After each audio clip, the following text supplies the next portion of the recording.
Capitulazo, señores, capitulazo. Hace mucho que no veíamos cine con Re:Zero.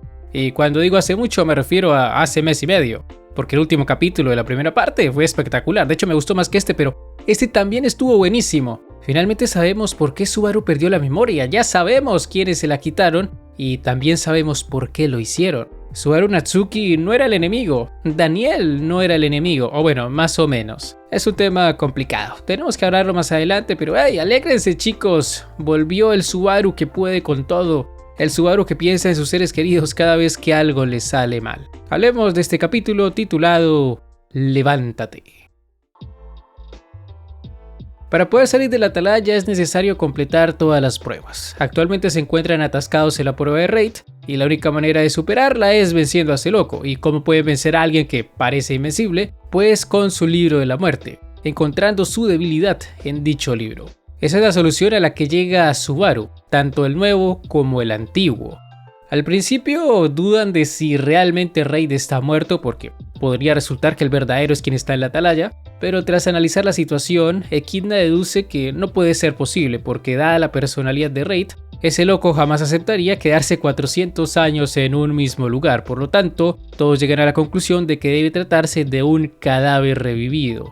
Hasta allí todo bien, ya tienen un plan para vencer a ese loco, pero el dilema aquí es que ¿y si nadie pudo vencerlo? ¿Y si se murió de viejo como se había especulado en capítulos anteriores?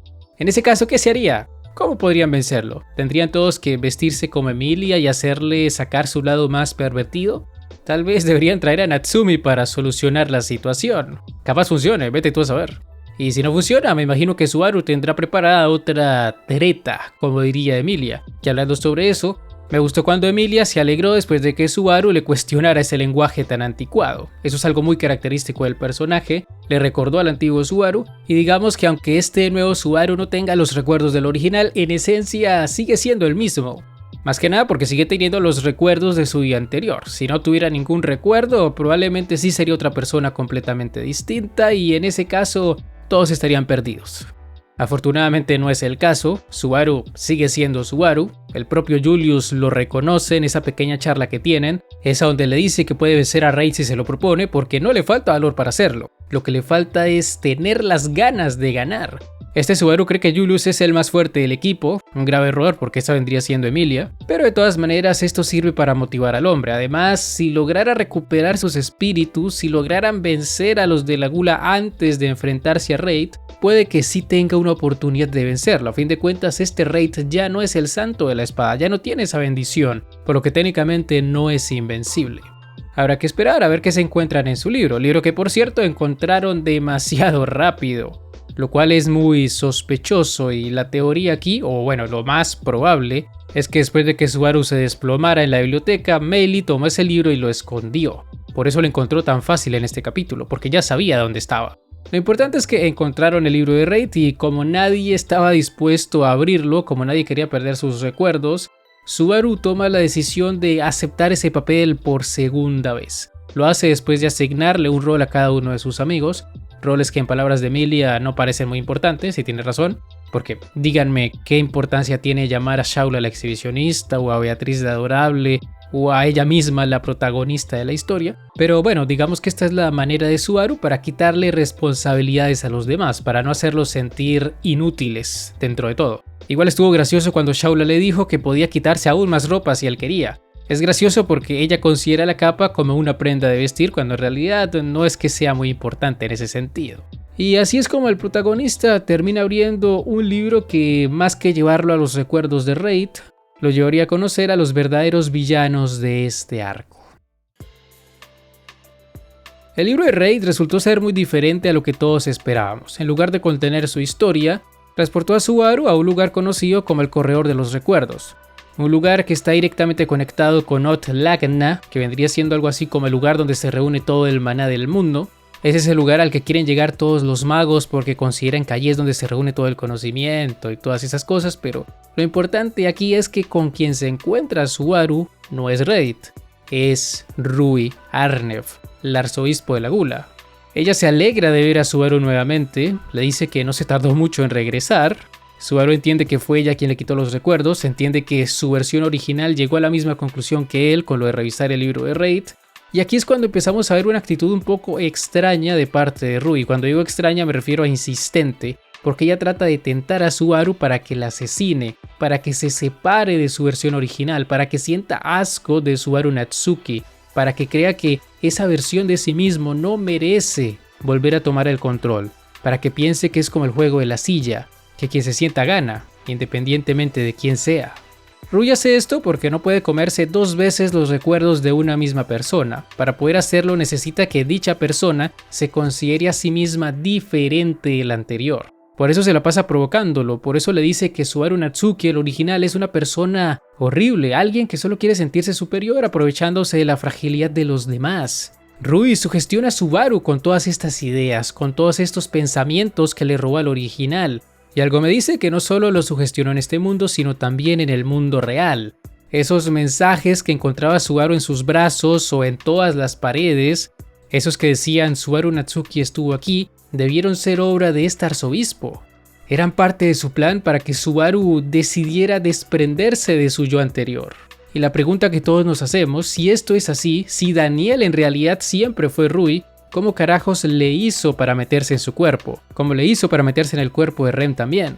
Y esa es una buena pregunta y creo que la respuesta está al final del capítulo, cuando la chica se divide en 2. Puede que una se haya comido los recuerdos del original mientras la otra se metió en su cuerpo, esperando a la oportunidad para destruirlo. Esto tiene mucho sentido, aunque también podría ser que en esta zona, en el corredor de los recuerdos, Rui estaba fusionada con Roy Alphard y quien se metió en el cuerpo de Subaru fue Roy. Lo digo porque cuando Subaru habló con Meili, lo hizo con un tono de voz muy similar al que utiliza Roy Alphard. No parecía Rui en lo absoluto, así que yo me inclino más por esa posibilidad. De todas maneras, esto significa que Daniel nunca existió. Siempre fueron los de la gula y si realmente esto fue así, eso significa que Subaru todavía no está a salvo. Un bicho de esto sigue metido en su cuerpo y ya sabemos que no es Baten Kaitos, porque Baten Kaitos está peleando contra Emilia y contra Ram. Que hablando sobre eso, me pareció muy graciosa la forma en la que Ram detuvo a Emilia. Qué golosa que eres, Ram. Igual no la culpo. Pero volviendo con el tema de los arzobispos, sí, Baten Kaitos está luchando contra estas 2 chicas. Al parecer siempre estuvo esperándolas a la entrada de la habitación donde estaba Patracia y Rem. Capaz era Baten Kaitos quien se metía en el cuerpo de esta última. Y sobre Roy, pues de ese todavía no sabemos nada, por lo que mi teoría de que está metido en el cuerpo de Subaru sigue siendo la más válida. Y ahora es cuando tenemos que hablar de la forma en la que Subaru se deshizo de la influencia de Rui. Hiciera lo que hiciera Subaru, Rui sabía que tenía todas las de ganar. Si Subaru la estrangulaba, se separaría de su yo original porque el original no sería capaz de asesinar a una niña. De hecho, esto demuestra que quien asesinó a Meili no fue Subaru, sino una versión de la gula, una versión que se metió dentro de él. Rui parecía estar muy segura de que Subaru podría estrangularla, por lo que no descarto esta posibilidad. Y en el caso de que Subaru no la asesinara, como el chico estaba cayendo en su trampa, como se estaba dejando convencer de que era alguien muy diferente a Subaru Natsuki, pues eventualmente el resultado sería el mismo. Rui podría devorar sus recuerdos y, con ello, Subaru tendría que volver a revivir una y otra vez hasta que vuelva a tener la misma idea, la de leer el libro de Reid. A Rui le interesa mucho devorar los recuerdos de Subaru porque quiere saber lo que se siente morir. Es decir, ya sabe lo que se siente morir porque devoró los recuerdos del original, pero dice que esos recuerdos son demasiado antiguos. Ella quiere algo más nuevecito, algo más tierno, algo más puro. Cosa que es un poco extraña cuando consideras que Subaru murió muchas veces en la atalaya antes de siquiera perder sus recuerdos, pero bueno, cosas de los arzobispos de la gula, quienes están completamente locos. Supuestamente quieren encontrar la felicidad, quieren ser capaces de decidir dónde nacer, dónde vivir, qué hacer con sus vidas, entre muchas más cosas, pero la única forma que conocen para llegar a esa supuesta felicidad es devorar los recuerdos de los demás. En palabras de Rui, el hambre es muy parecido al deseo carnal y como el deseo carnal es amor, significa que cuando devora los recuerdos de alguien lo hace por amor, porque los ama. Está completamente loca, está desquiciada y menos mal Subaru no cayó en la trampa. Y no cayó en la trampa porque la propia Rui cometió un grave error. Cometió el error de descartar los recuerdos de Ren que se encontraban dentro del Subaru original. Eso es lo que representa esa bolita azul que tiró sobre el final del capítulo. Esos eran los recuerdos de Rem, los recuerdos que Subaru tenía de cuando se encontrara en los momentos más difíciles, de cuando necesitara el consuelo de esta chica. Por eso es que Rui no puede escuchar lo que él habla con ella, por eso no puede sentir sus pasos. Y cuando Ren se presenta ante Subaru, cuando le dice levántate, cuando le dice eres mi héroe, esa parte, amigos míos, fue cine. Aunque debo decir que me esperaba una canción cantada para este momento, cantada por la seiyuu RM, lo cual no sucedió, pero hey, estuvo bien. Y hay que decir que esto es un paralelismo de lo que ocurrió en el capítulo 12 de la segunda temporada, cuando Carmilla intentó calmar a Subaru y este le dijo: mira, tú no eres Rem, mi Rem jamás intentaría consolarme. Ella me escucharía, es cierto, pero luego me diría que me levante. Eso fue lo que vimos en este capítulo. Esos recuerdos que Subaru guardaba de Rem para los momentos difíciles son los que le dan fuerza en este momento, y es curioso cómo en este momento se ilumina una luz violeta en su corazón.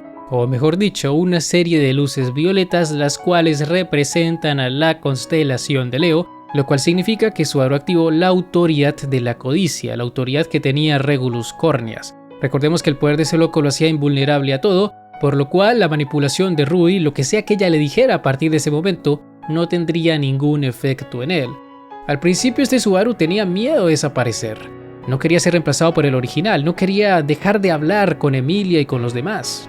Se estaba dejando tentar de Rui porque creía que perdería todo eso si aceptaba que el original volviera, pero Rem le hace caer en cuenta que puede tener ambas cosas. Puede traer de regreso a Subaru Natsuki y puede seguir recordando lo que vivió en estas 5 vidas, en estos 5 intentos. Porque ambas cosas son distintas, tal como le dijo Julius cuando le dijo que su discurso era idealista y abstracto. Son dos cosas muy diferentes, pero eso no significa que estén mal, eso no significa que no puedan coexistir.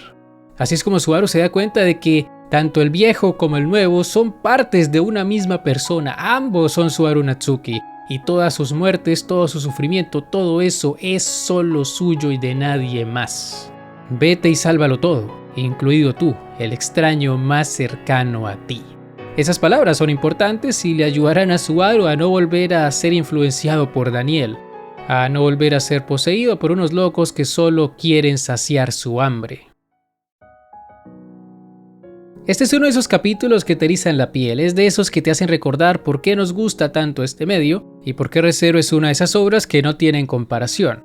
Ahora sí se viene el segundo contraataque y ya veremos si Subaru será capaz de vencer a los de la Gula, si será capaz de cumplir todas las promesas que ha hecho, si podrá recuperarlo todo y a todos. Se verán unos capítulos bastante cargaditos, probablemente Subaru vuelva a morir una que otra vez o tal vez ya no muera más, quién sabe, podría ser como en la tercera temporada, donde no murió ni una sola vez, o bueno, sí murió un poquito al principio, pero después de cierto punto no murió más. Y asimismo también tenemos que pensar en todas las preguntas que nos ha dejado este capítulo, como por ejemplo, ¿por qué el libro de la muerte de Raid conecta directamente con el corredor de los recuerdos? ¿Por qué no funciona como los demás personajes?